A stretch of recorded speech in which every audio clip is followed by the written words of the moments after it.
everyone, and welcome to the new series From Ashes to a New Beginning, written by Stacey Holt. Artwork was by Pastelkittygoreart on Instagram, otherwise known as Maddie Kitty 1997 on DeviantArt. I highly recommend you go check out her artwork.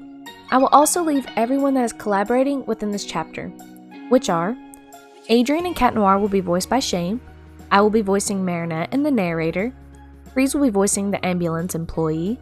If you would like to support this series, you can like, subscribe, and comment. Now, Chapter 1, Ablaze. How had the blissful years flown by? The high school years had come and gone. College years had crept around and had begun to grow. Still, they all managed to stay connected. Alia, Nino, Adrian, and Marinette. They were all best friends. Alia and Nino have been dating since high school, though now they were engaged. Soon to be married after graduating from college. Marinette was apparently dating someone. She hadn't had the time to introduce him to Alia, Nino, or Adrian.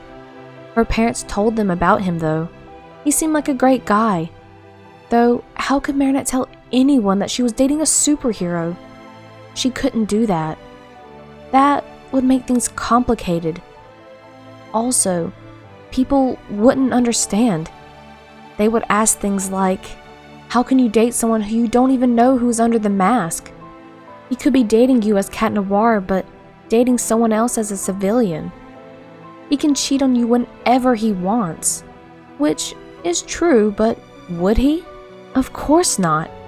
He has no idea that she was Ladybug. She knows that Cat Noir isn't like that. She trusts him more than anyone. She trusts him like her own family.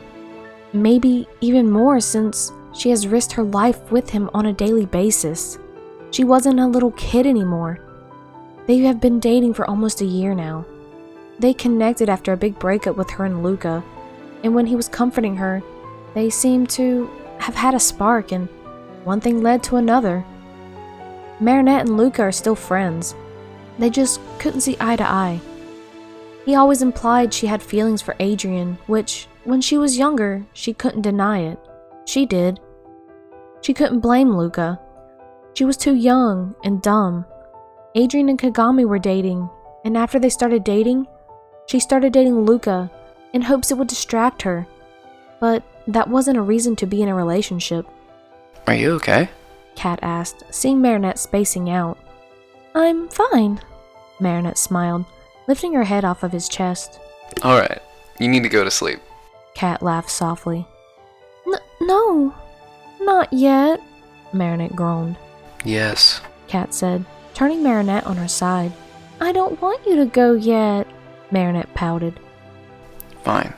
I won't go until you fall asleep, he said, holding her sides as he laid his head down on her pillow. After a while of their breathing playing a soft duet with one another, they both unknowingly fell asleep with one another. A few hours later, Cat Noir awoke to a weird smell. He sat up slowly and rubbed his eyes and looked around. He started coughing, almost like he couldn't catch his breath. He looked around and saw a bunch of smoke. Smoke? Huh? Fire! Marinette, wake up! Cat turned to look at Marinette and shook her, but she wouldn't wake up. He didn't know if it was the miraculous that somehow magically kept his lungs more powerful or what, but he was lucky that he woke up. He scooped her up in his arms and kicked her skylight open with his foot and jumped up onto her balcony, letting the black smoke escape into the sky with him. He saw a crowd of people below him with fire trucks and ambulances. He jumped down to them and gave them Marinette, who instantly put an oxygen mask over her mouth. After they took her, though he wanted to stay by her side, he knew he needed to rush back inside to get Sabine and Tom. People were holding their breath as they were patiently waiting as they saw the flames rising higher. But still there was no trace of the hero or the girl's parents in the burning building. A dark shadow emerged from the building, revealing Cat Noir with Tom and Sabine, just in time, because a few seconds later, the building came crashing down. Cat Noir let the firemen take Tom and Sabine and he rushed to Marinette's side. Cat Noir saw Marinette was getting oxygen, but saw that she still hadn't woken up yet. He slid his hand under her head and lifted her head up to hold her close to him, angry that Ladybug didn't show up to help. Tom and Sabine got their own oxygen masks and told the medics that they allowed Cat Noir to see Marinette anytime he wanted, since he did save her after all.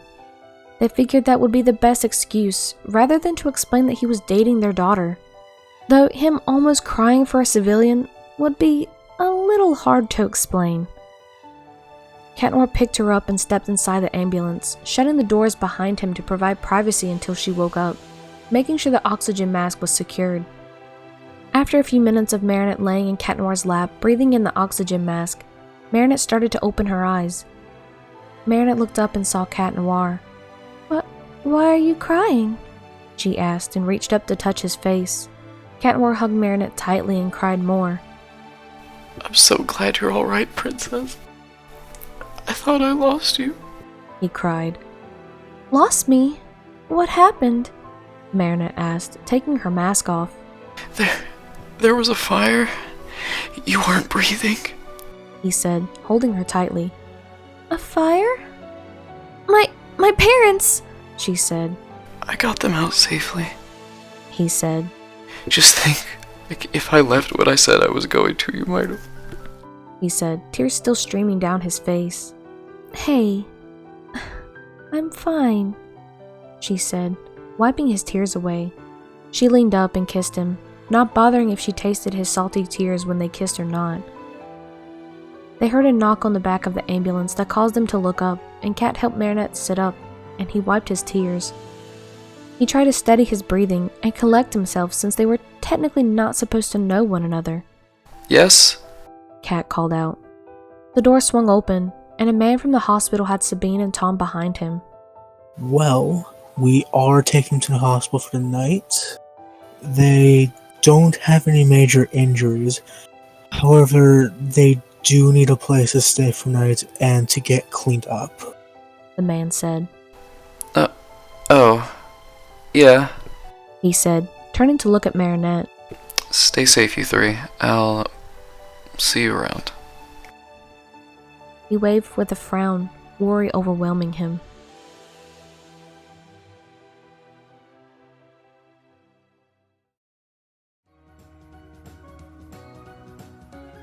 Thank you so much for watching. Just some insight.